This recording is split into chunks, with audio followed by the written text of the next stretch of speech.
Welcome to Meadowbrook Homestead. Today we're going to be reconfiguring the John Deere 1025R into a summer configuration from the winter. So be taking this off today and putting on a front end loader and a bucket. So stay tuned.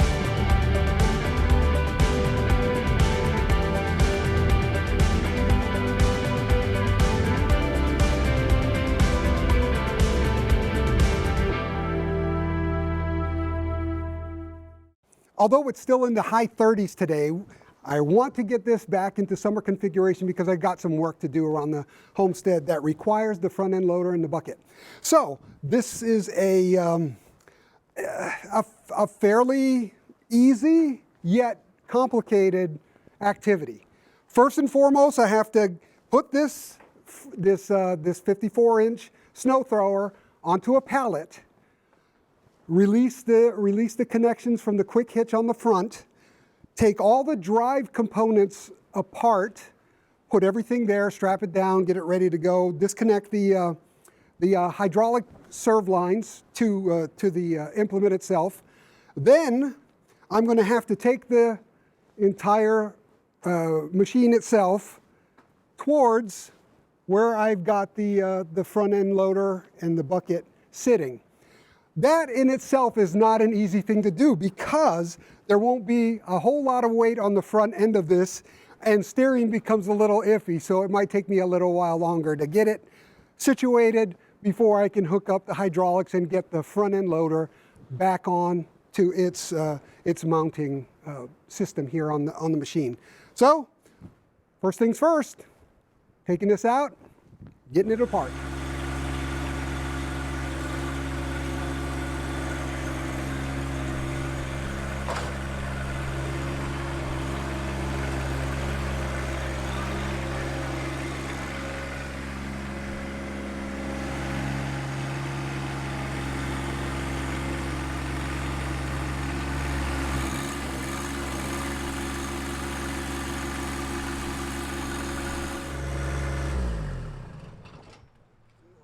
So in order to get this situated on the pallet itself, I'm going to have to take out the set pins that keep this from falling off when I'm snow throwing. There's a couple of pins, locking pins that hold this onto the intermediary support mount.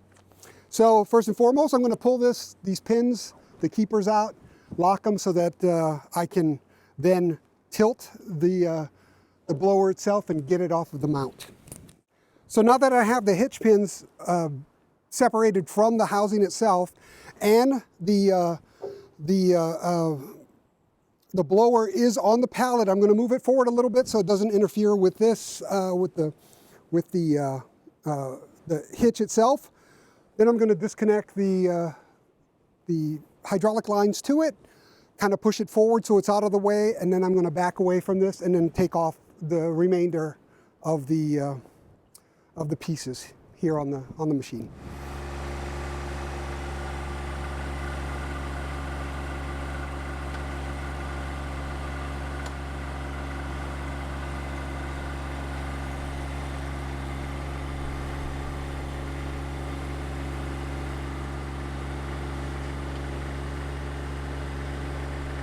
So whenever you're dealing with hydraulics, there's going to be a certain amount of pressure in the hydraulic lines themselves. So I just kind of move things around while the machine is turned off. So this kind of bleeds the pressure in the lines so I can get them off easier. These are push connects. So push it and then I wheel them out, disconnect the covers. Put the cover on and do the same to the bottom. The reason why I covered these up is that so no dirt gets into the couplings themselves, and that makes it so much easier when I need to hook this back up again.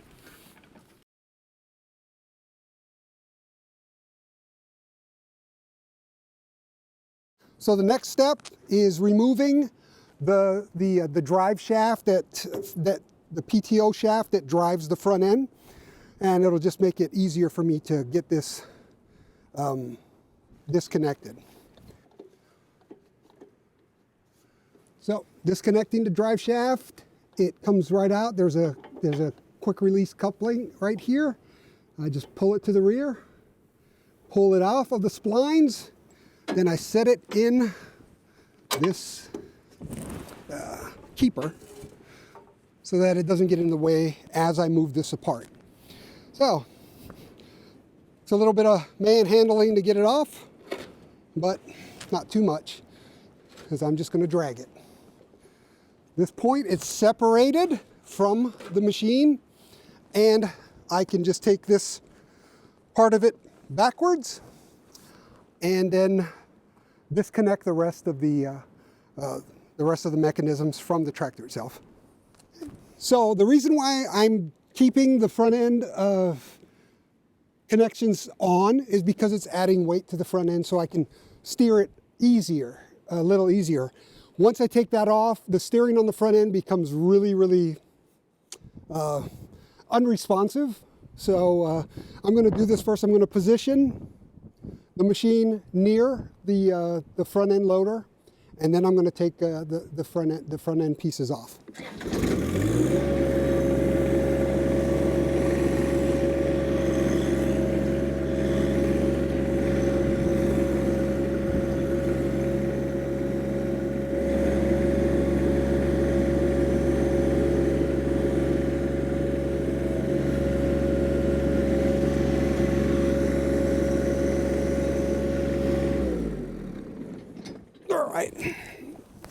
So now comes the not so fun part. I'm going to crawl underneath the tractor, disconnect the drive shaft from the Mid Pto, which is where it's connected up, and then pull it out from the front end so I can pull this box off, then disconnect the remaining two hydraulic lines, and then move myself forward to engage with this. All right. I'm going to try to keep this out of the dirt so I don't get any dirt into the splines on this drive shaft itself. And then move this to the rear so I can disconnect it from where it's connected in the front and move it out.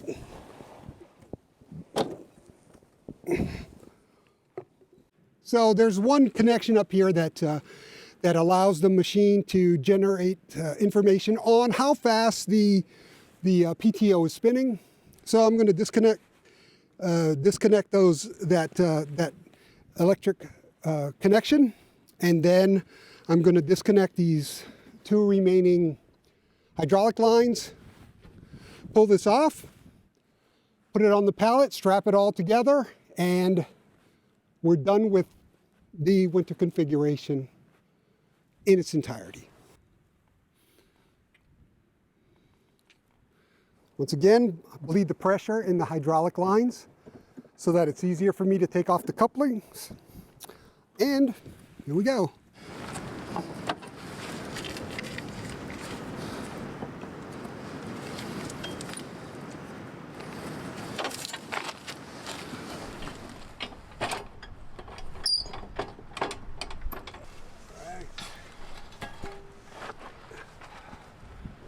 We're down to removing the final piece, which is going to require me to take off this keeper ring, pull that keeper bar out from it, pull it down, and we're good to go.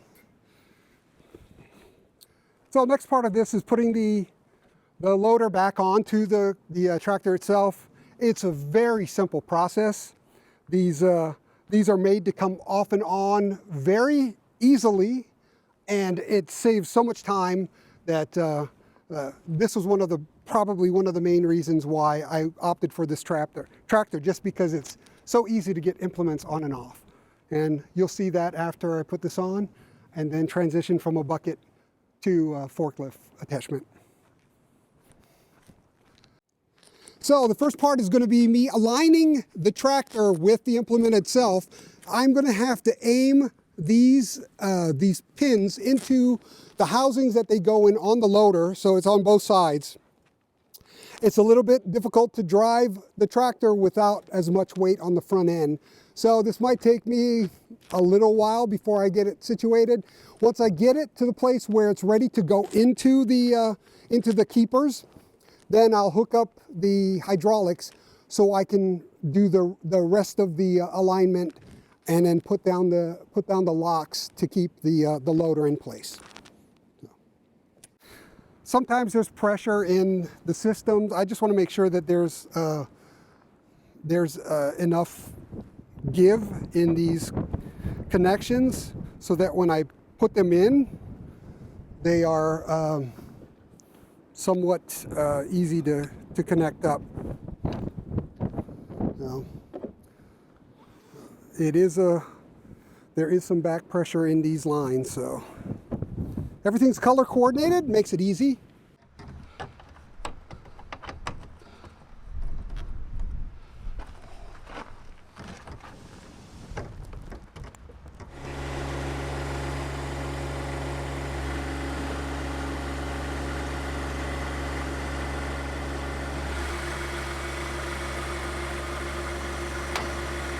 So the implements that John Deere uses for their front end loader are hook and pin.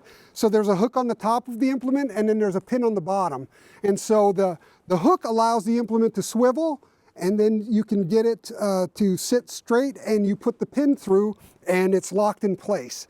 That makes it so simple to get on and off that it was a no-brainer getting the John Deere, just simply because of the ease of use for front-end implements. So even though it's April, I am officially in my summer configuration.